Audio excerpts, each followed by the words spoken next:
Welcome to Our Girl Relationships. On this channel, we talk about problems people face in their day-to-day life. Let's start with the video. I've been married for 2 years. It has been amazing, and my spouse and I have had to grow and learn how to treat each other over time. My husband comes from a very small and close-knit family. It's just him, his mom, and his younger sister. Their dad is no longer in the picture. This is where my husband and I differ. My family is so large. I have 5 siblings, and we are very much in contact with our extended family. We all love the idea of having a big family. My cousins are like my sisters. When we first got married, it was amusing to my husband and his family how many family members I had and how I was able to stay in contact with most of them. It wasn't difficult for me because that's all I knew and how I grew up. Because my husband came from a family of 3, they were very close to each other. I remember a story about how my sister-in-law cried the whole day the first time my husband left for university. She had some sort of separation anxiety because they had never been apart before. I was very much aware of the kind of relationship my husband had with his family, especially his younger sister, so I didn't mind when they would always call and visit with us even when it was uncomfortable. I understood and tried to accommodate them because I would have loved the same to be done for me if I were in their shoes. My mother-in-law knew her place though, and tried not to interfere too much, but my sister-in-law didn't get the memo. She was always all up in our faces, and I wondered if she had a life. Forgive me if I'm being inconsiderate, but I think she needs to grow up and know that her big brother is now a family man. Plus, I have put up with her for 2 years now, and I think that's enough time for whatever separation anxiety she had to wane. What broke the camel's back was when she said she wanted to stay for the weekend, and we obliged her. But then 1 week passed, and then 2. There was no sign of her leaving anytime soon, and my husband wasn't paying attention to that. I spoke to him about it, but he said to tolerate her because she was lonely and just wanted to spend some time with him. That made me very upset, because if we were all having fun together, it would have been fair. But she always tried to get all of his attention whenever she was around and make me the third wheel. I decided that I was going to give her 1 more week, and if she didn't leave, I'll make her. As you can imagine, she was still here 2 weeks later, and I was done, so I went to her and asked her to leave. I don't think there is a very nice way to tell someone to leave your house. I tried though. I told her that mother-in-law would miss her and think it was time for her to leave. She said nothing and walked out on me. I didn't care that she was annoyed. I just wanted her out. My husband came home and we had a big fight about it. He asked why I couldn't just tolerate his little sister and not cause problems for his family. She exaggerated everything and even lied. She said I insulted her and yelled at her to leave the house because she was causing problems in my own home. I said no such thing, but no one believed me. My mother-in-law called to supposedly find out what happened, but she yelled at me throughout. After that, I didn't even try to defend myself again. They had made up their minds on who they wanted to believe, and that was that. When I came back home the next day, I couldn't get in. The mistake I made was letting my sister-in-law have my key to the house. We both shared a key to the front door because I didn't want a duplicate one for her. If I did, it would mean that she could come to the house whenever she wanted to, which was the opposite of what I wanted. I am positive that I rang the bell over 50 times, but my sister-in-law wouldn't open up. Her car was in the parking lot, so I knew she was home. My husband was coming home late that night because it was the last Friday of the month, and he usually met up with his friends. I also didn't want to call him because there was still some friction after our last fight. I banged the door for 30 minutes straight and was so sure that if she was sleeping, she would have been awake by then. This girl locked me out. I was so sure of it because I heard her taking a call after some time. The next day, she would probably act so innocently and give me some fake apology that my husband would take on a whim. Everyone treated her like an angel who couldn't hurt a fly, but I knew the truth. I gave up and went to crash at my friend's house who lived just a few blocks away from me. I apologized for just springing up on her like that without prior notice. I had an early morning, so my plan was to go to work from my friend's house. Thank God we wore the same kind of clothes and we were about the same size. Well, close enough that it wouldn't be noticeable that I wasn't wearing my own clothes. I was disappointed in the morning because there was no call from my husband. That wasn't like him to not check where I was even though we had a fight. So I called to confront him about it and he said he didn't bother because his sister said I went to my friend's house. How is it that I am the only one who sees how manipulative my sister-in-law is? If she continues like this, I'm not going to care about the consequences and give her something to think about. I spoke to her about it. She acted just like I suspected she would. She didn't know what I was talking about and even apologized for sleeping so deep knowing that I didn't have my own key to the apartment. She emphasized on the part about me not having my own key to the apartment, like the one she had belonged to her. At this point, I was fed up.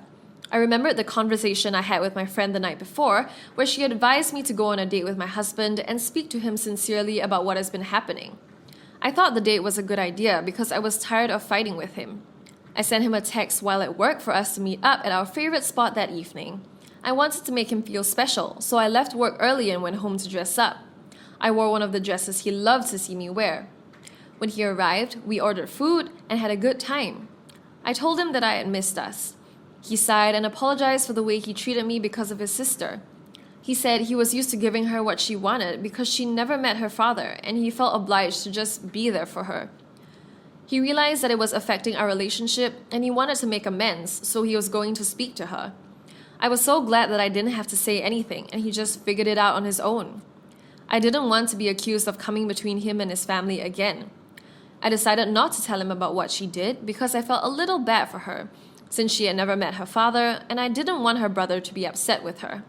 The next day was Sunday, so I didn't have to leave early for work.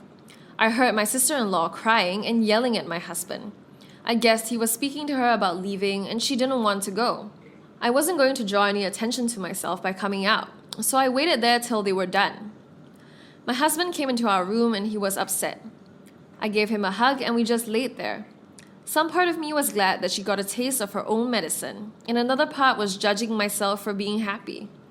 She started packing her things. I knew that because I could hear her banging things on the furniture. After 30 minutes, she put her suitcase into her car and drove off.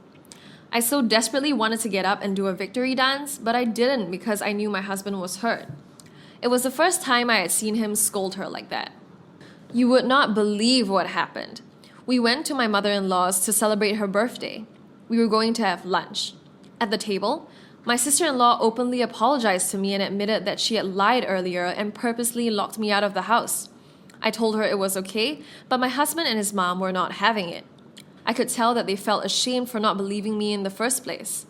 I was shocked but touched that she came clean, so I tried to make everyone feel comfortable again by brushing it off and saying it was in the past and I had forgiven them already. My husband kept apologizing for days and tried to make it up to me in so many ways. He even got me the Louis Vuitton bag I said I liked when we went to the mall. The first time we saw it, he thought it was too pricey. I reassured him that it was okay. I still collected my bag though.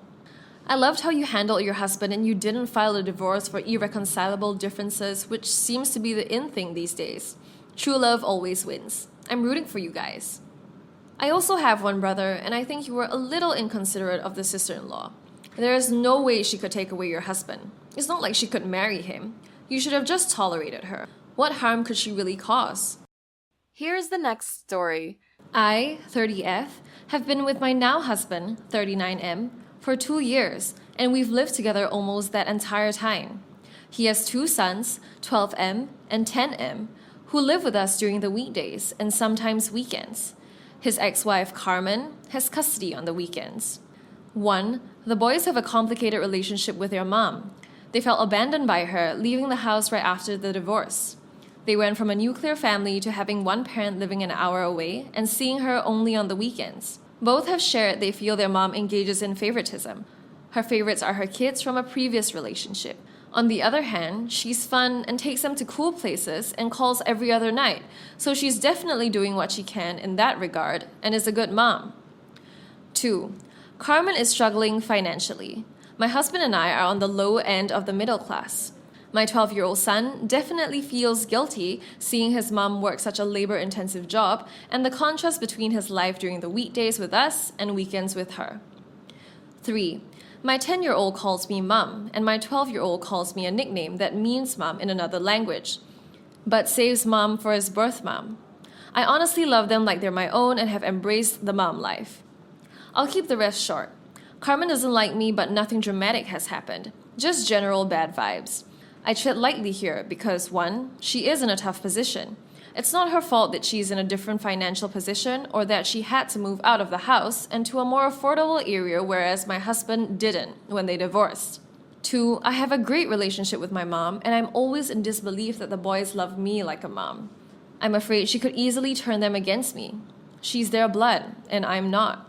My husband and I have been planning a big trip for a while. My husband told Carmen this several months ago so they could start getting the boys' passports ready.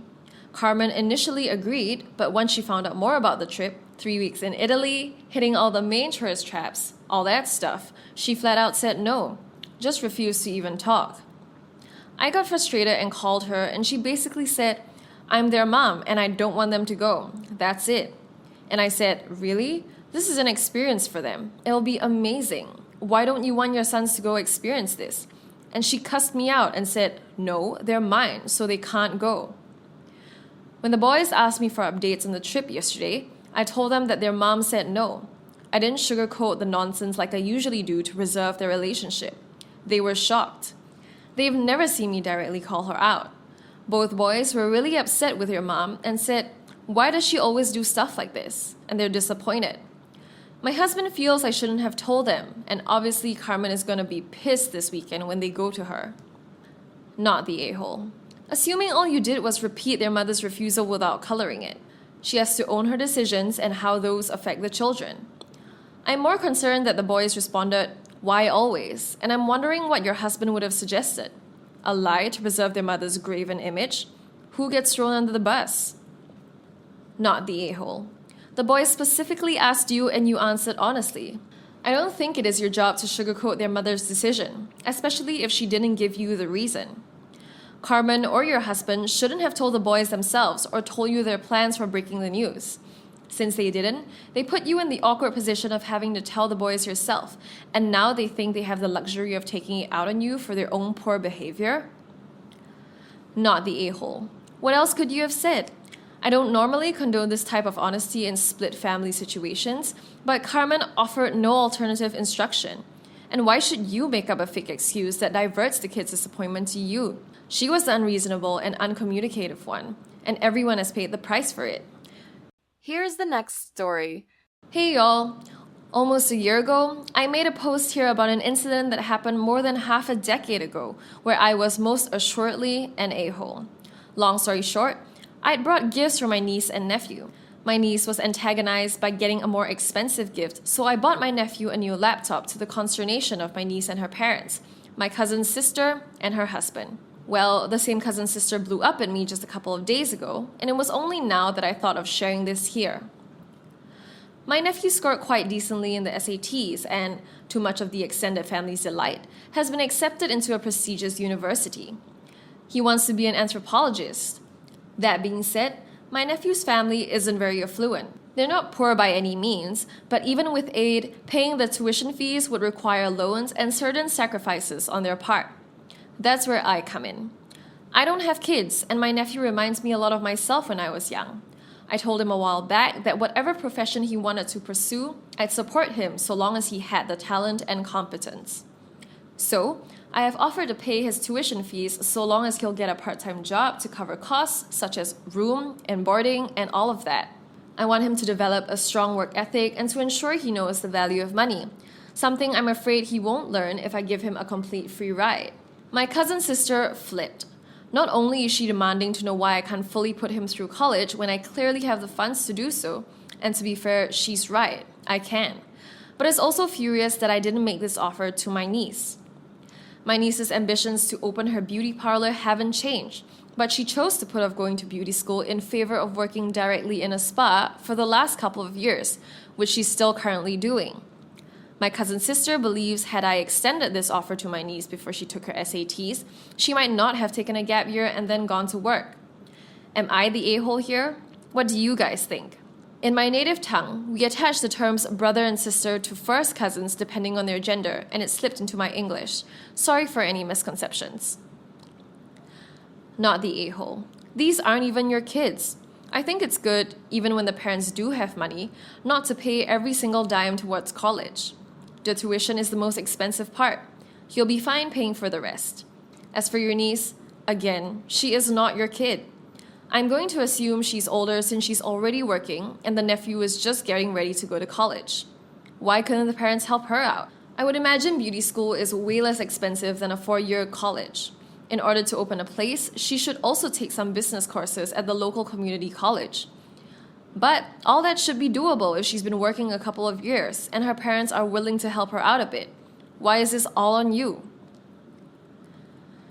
I think your niece is going to wind up being more successful and making more money than your nephew. Being an anthropologist is one of those jobs that sound awesome and romantic, but I don't know about making a living at it. And quite honestly, I don't know whether it's a great idea to set a precedent that you're going to be paying for things in your nephew's life. May not be the last time somebody expects this. Whereas your niece taking time off before going to school and actually working in a field that she's thinking about going to school in, and one where it's obvious that she can actually make a living. I don't know whether this is relevant, but that's the first thing I thought of. Not the a-hole. This reminds me of a story I heard that teachers use on children in a classroom when the kids complain about something being unfair. Fair isn't everyone receiving the same thing. Fair is everyone having their needs met. The cost of the nephew's tuition is greater, so his amount received will be higher. So make it known that the niece will have her needs met too, at a lower amount.